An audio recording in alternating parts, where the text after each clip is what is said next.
Hello साथियों, कैसे हैं आप सभी। आपका अपने YouTube channel target online studies में बहुत बहुत स्वागत है।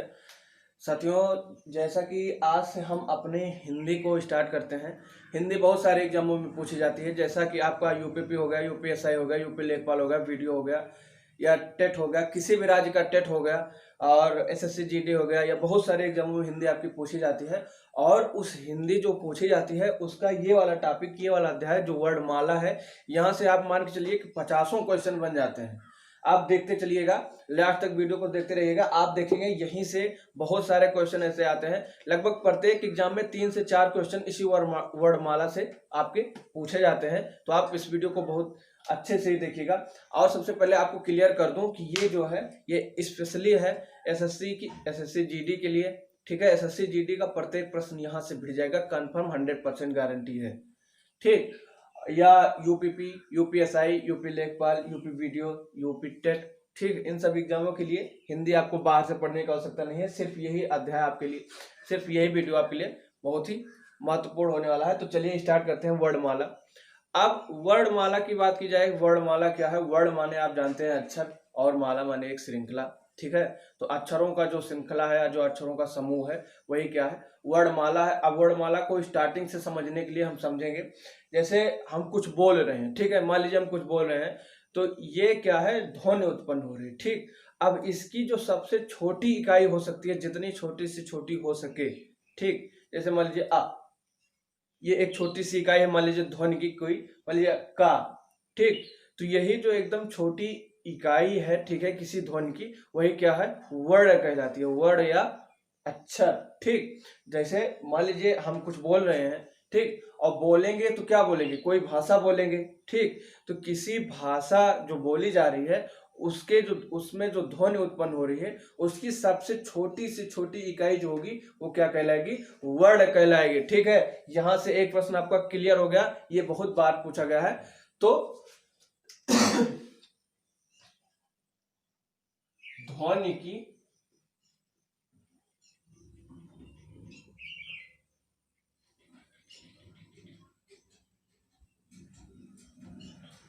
तो भाषा की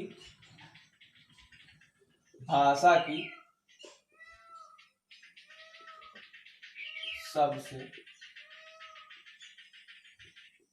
छोटी इकाई, तो भाषा की सबसे छोटी इकाई ध्वनि या वर्ण कहलाती है।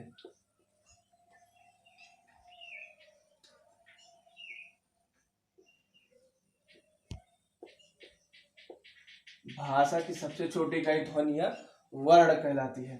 अब बात की जाए वर्ण, ठीक, तो मतलब वर्ण को मिलाकर ही क्या बनते हैं, शब्द बनते हैं। जैसे एक वर्ड है, ठीक है, इसमें और कोई वर्ड मिलाकर, एक तो वर्ड को मिलाकर क्या बना जाता है, शब्द बना जाता है। और शब्दों से मिलकर ही क्या बनते हैं, वाक्य। और वही वाक्य जो बोला जाता है, ठीक है, जब वाक्य तैयार हो जाता है तो वही वाक्य जब बोल दिया जाता है तो वही क्या हो जाता है, हमारी भाषा हो जाती है या हमारी बोली हो जाती है। अच्छा, अब आपको जब वर्ड पता चल गया है तो अब यहीं से हम क्या कह सकते हैं, जो ये वर्ड है, ठीक है, इन्हीं को व्यवस्थित रूप से रखना या इन्हीं को व्यवस्थित करना ही, जो करने से जो हमको सीरीज प्राप्त होती है, जो समूह प्राप्त होता है, वही क्या कहलाती है, वर्णमाला कहलाती है। ठीक है, आप बहुत ही अच्छे से समझिएगा। जैसे जो आपको बताया कि भाषा की सबसे छोटी इकाई ध्वनि या वर्ण कहलाती है, तो इन्हीं वर्ड, जो वर्ड मिले हैं हमको, इन्हीं वर्ड को व्यवस्थित करना, जो या इन्हीं वर्ड को व्यवस्थित करने से जो समूह प्राप्त होता है, वही क्या कहलाता है, वर्णमाला कहलाता है। ठीक, तो वर्णमाला की बात की जाए तो वर्णों के व्यवस्थित समूह को वर्णमाला कहते हैं, वर्णमाला कहते हैं।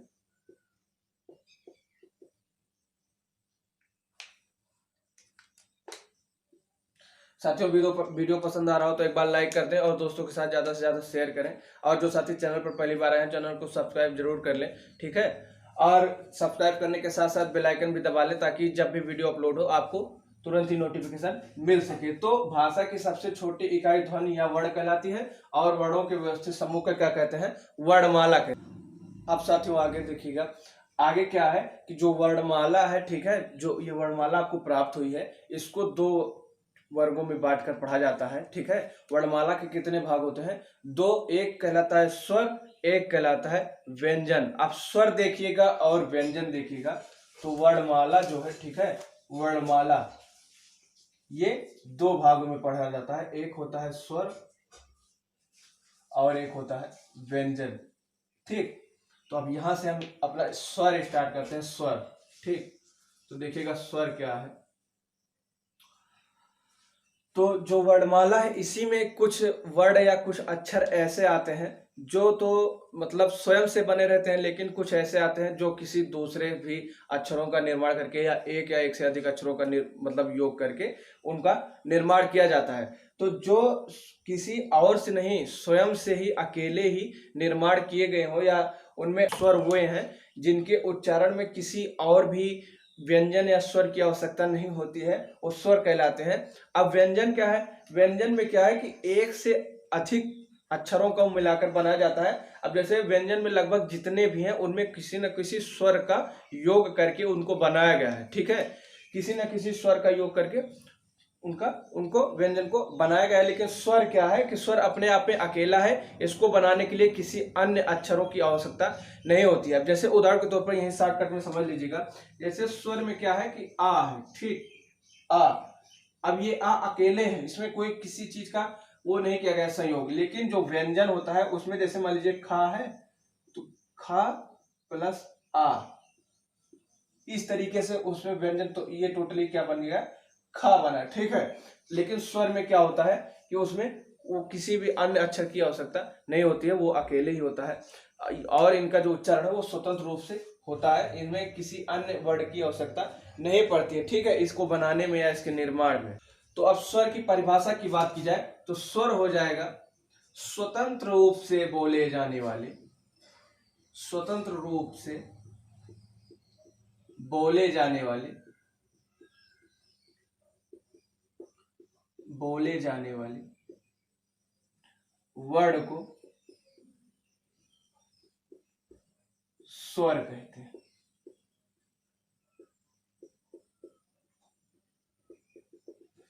क्या कहते हैं? स्वर कहते हैं, ठीक है। स्वतंत्र रूप से बोले जाने वाले वर्ड को स्वर कहते हैं। क्या कहते हैं? स्वर। अब स्वर के प्रकार की बात की जाए, ठीक है, तो अब स्वर के प्रकार की बात करते हैं। तो स्वर के प्रकार देखिए दो तरीके से है।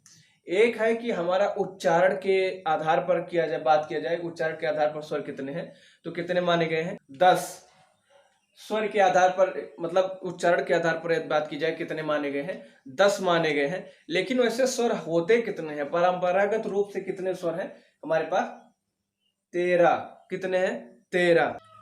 अब इसमें देखिएगा स्वर कौन कौन से हैं।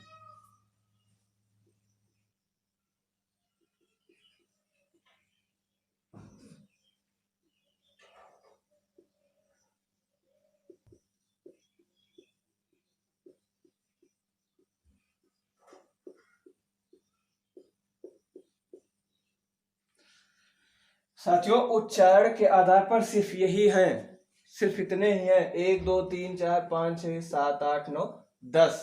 उच्चारण के आधार पर कितने हैं? 10। यही पर एक प्रश्न आपका बनता है जो कि एसएससी जीडी में पूछा गया था इस बार। क्या था कि उच्चारण के आधार पर स्वरों की संख्या कितनी होती है? तो कितनी होती है? 10। लेकिन स्वर वैसे माने कितने जाते हैं? 13 माने जाते हैं। अब देखिएगा कैसे माने जाते हैं। इसी में एक अनुस्वार और विसर्ग का प्रयोग भी किया जाता है। ये क्या है? स्वर के उच्चारण के आधार पर नहीं है। ये वाले जितने हैं यहां से यहां तक के, ठीक है, आओ तक, ये उच्चारण के स्थान पर, उच्चारण के आधार पर माने गए हैं, जो कि कितने हैं? 10। लेकिन सभी को मिला लिया जाए तो परंपरागत रूप से कितने स्वर माने जाते हैं? 13। दोनों आपको याद रखना है, दोनों भी एग्जाम में पूछा जाता है, अलग अलग तरीके से पूछा जाता है, अलग अलग तरीके से आपको आंसर देना है, ठीक है।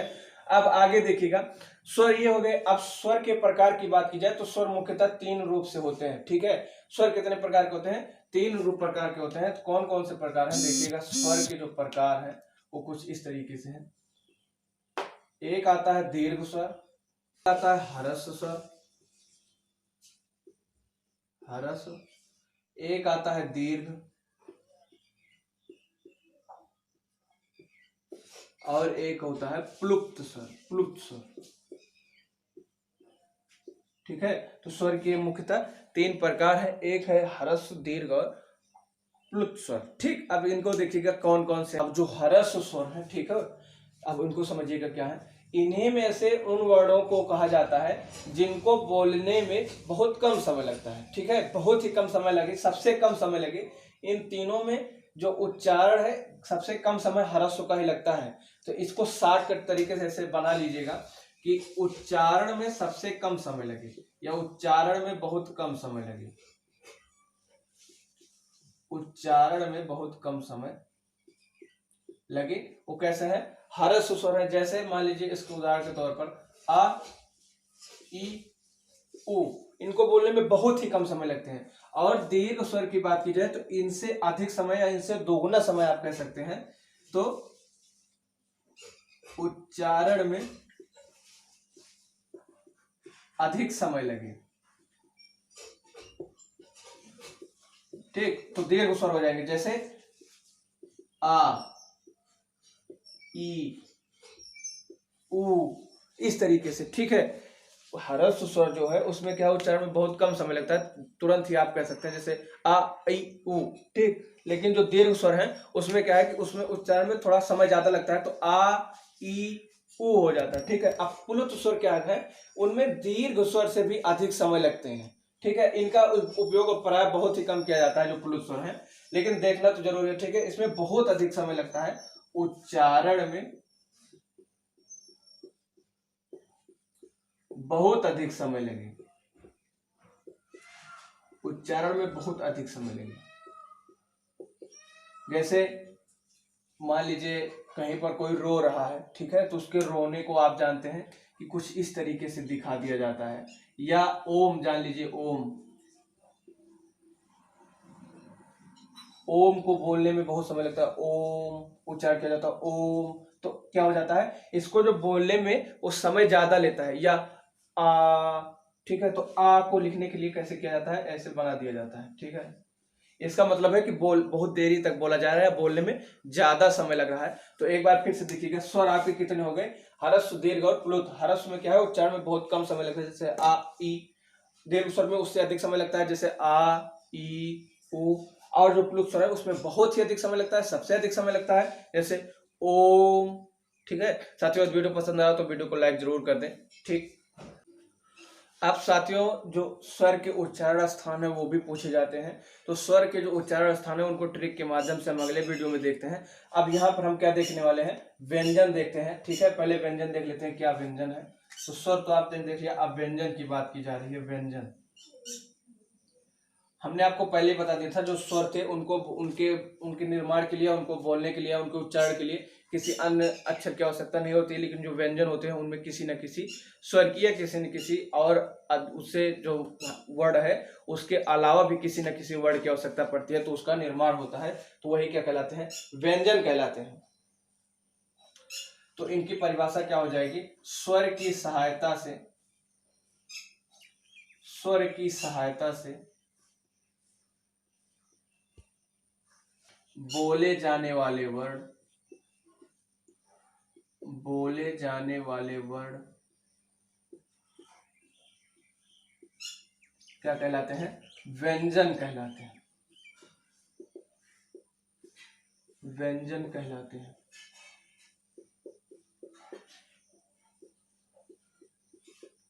स्वर की सहायता से बोले जाने वाले वर्ड क्या कहलाते हैं, व्यंजन कहलाते हैं। ठीक है, मैंने आपको पहले ही कंफर्म कर दिया था कि जो स्वर है उनको बोलने के लिए, उनके निर्माण के लिए किसी अन्य की आवश्यकता नहीं पड़ती, लेकिन इनको स्वर की सहायता से इनका निर्माण हुआ है। व्यंजनों का निर्माण स्वर की सहायता से हुआ है, मतलब स्वर को मिलाकर बनाए गए हैं जितने व्यंजन वर्ड हैं। अब देखते हैं साथियों, यदि टोटल व्यंजन की संख्या की बात की जाए कि व्यंजनों की कुल संख्या कितनी है, ठीक है, तो टोटल है 35।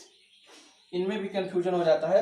देखिएगा टोटल है 35, लेकिन क्या है कि दो को परंपरागत में नहीं रखा जाता है। किनको किनको, डा को और ढा को। ठीक है, इनको नहीं रखा जाता है, तो कितने बच जाते हैं, 33। तो वो यदि पूछता है प्रश्न कि परंपरागत रूप से हिंदी वर्णमाला में कितने व्यंजन हैं, तो आप क्या कहेंगे 33। और ये पूछेगा, कुछ नहीं लगाएगा, डायरेक्ट पूछ लेगा कि व्यंजन वर्ण कितने हैं या व्यंजन वर्णों की संख्या कितनी है, तो कितना हो जाएगा 35। अब देखिएगा कौन कौन से हैं। तो इनमें वर्ग के आधार पर व्यंजनों को पढ़ा जाता है कि व्यंजनों को वर्ग में बांटा गया है। जैसे किस वर्ग में बांटा गया है मैं आपको बताता हूं। एक हो जाता है आपका का वर्ग, ठीक, एक हो जाता है चा वर्ग, ठीक, एक हो जाता है टा वर्ग, एक हो जाता है ता वर्ग, एक हो जाता है पा वर्ग। साथियों, स्वरों के उच्चारण स्थान और व्यंजनों के विधिवत प्रकार या उन पर एक ट्रिक के माध्यम से हम समझाएंगे। तो जो साथी अभी तक चैनल को सब्सक्राइब नहीं किए, चैनल को सब्सक्राइब करके बेल आइकन जरूर प्रेस कर लें, ताकि कल जब वीडियो अपलोड हो तुरंत ही आपके पास नोटिफिकेशन पहुंच जाए। और जो साथी वीडियो को देख रहे हैं वो लाइक जरूर कर दें, ठीक है। तो का वर्ग में होता है का, खा, गा, घा और अंगा, ठीक। चा वर्ग में चा, छा, जा, झा और ञा। टा वर्ग में टा, ठा, डा, ढा, अड़ा। ता, था, दा, धा, ना। साथियों, एक दिन में तैयारी नहीं हो सकती, ठीक है। आप पेशेंस रखिए, धैर्य रखिए, धीरे धीरे तैयारी होती रहेगी और देखिएगा एक दिन ऐसा आएगा कि आपकी तैयारी 100% हो जाएगी। आप किसी भी एग्जाम में बैठेंगे तो यदि 40 क्वेश्चन आ रहे हैं, यूपीपी मान लीजिए 40 क्वेश्चन आए तो 100% गारंटी कि आपको 40 की 40 आप करके आएंगे एग्जाम में। बस आप वीडियो को लास्ट तक देखते रहिए। बस पा, फा, बा, भा, मा, ठीक। क्या हो गया, का वर्ग में इतने हो गए, चा वर्ग, टा वर्ग, ता वर्ग, पा वर्ग, और आगे 3 भागों में बांटा गया। किस तरीके से, एक को अंतस्थ व्यंजन बोलते हैं, ठीक है, एक को क्या बोलते हैं अंतस्थ व्यंजन, एक को ऊष्म व्यंजन बोलते हैं, और जो बच जाता है ऊष्म, यहां लिख देते हैं, बच जाता है वो क्या हो जाता है संयुक्त व्यंजन हो जाता है। क्या होता है, संयुक्त व्यंजन हो जाता है। अब देखिएगा अंतस्थ में आ जाता है या, रा, ला, वा, और जो ऊष्म व्यंजन होते हैं उसमें सा आ जाते हैं आपके, सा, सा, सा, हा।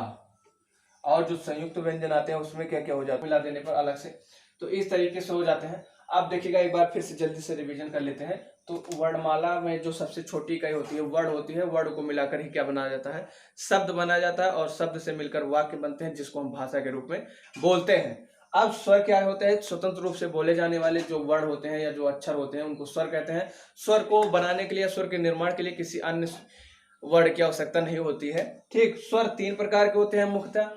कौन कौन से होते हैं, एक ह्रस्व, दीर्घ और प्लुत होते हैं, ठीक है। अब स्वर जो थे इनमें प्रकारों की मतलब इनकी संख्या बात की जाए तो परंपरागत रूप से 13 होते हैं, लेकिन 3 को छोड़ देने पर अंग, आह और री को उच्चारण के तौर पर कितने हो जाते हैं 10 हो जाते हैं, ठीक है। ह्रस्व स्वर वो होते हैं जिनके उच्चारण में बहुत ही कम समय लगता है, अर्थात जैसे आ, ई, ओ, ठीक। दीर्घ वो होते हैं उनमें स्वर से, ह्रस्व स्वर से थोड़ा अधिक समय लगता है, जैसे आ, ई, ओ। और जो प्लुत स्वर है उनमें बहुत ही अधिक समय लगता है, जैसे ओम, या किसी देरी तक बोलने वाले अक्षर को दिखाया जाता है जिससे वो प्लुत स्वर है। अब व्यंजन की बात की जाए तो स्वर की सहायता से बोले जाने वाले जो वर्ण होते हैं व्यंजन कहलाते हैं। टोटल इनकी संख्या की बात की जाए तो कितनी होती है 35 हो जाती है, ठीक है। आपको वर्ग के आधार पर बांटा गया है, देख लीजिएगा, का वर्ग, चा वर्ग, टा, ता और पा वर्ग, अंतस्थ व्यंजन, यारा, लावा, ऊष्म व्यंजन, सा, सा, सा, हा, और संयुक्त व्यंजन छत्री या श्रा, ठीक साथियों। तो कल हम इसके आगे का देखते हैं। जो साथी चैनल को अभी तक सब्सक्राइब नहीं किया, चैनल को सब्सक्राइब कर बेल आइकन जरूर प्रेस कर लें, ताकि कल की वीडियो की नोटिफिकेशन आप तक सबसे पहले पहुंच सके। तो साथियों मिलते हैं अगले वीडियो में, तब तक के लिए नमस्कार।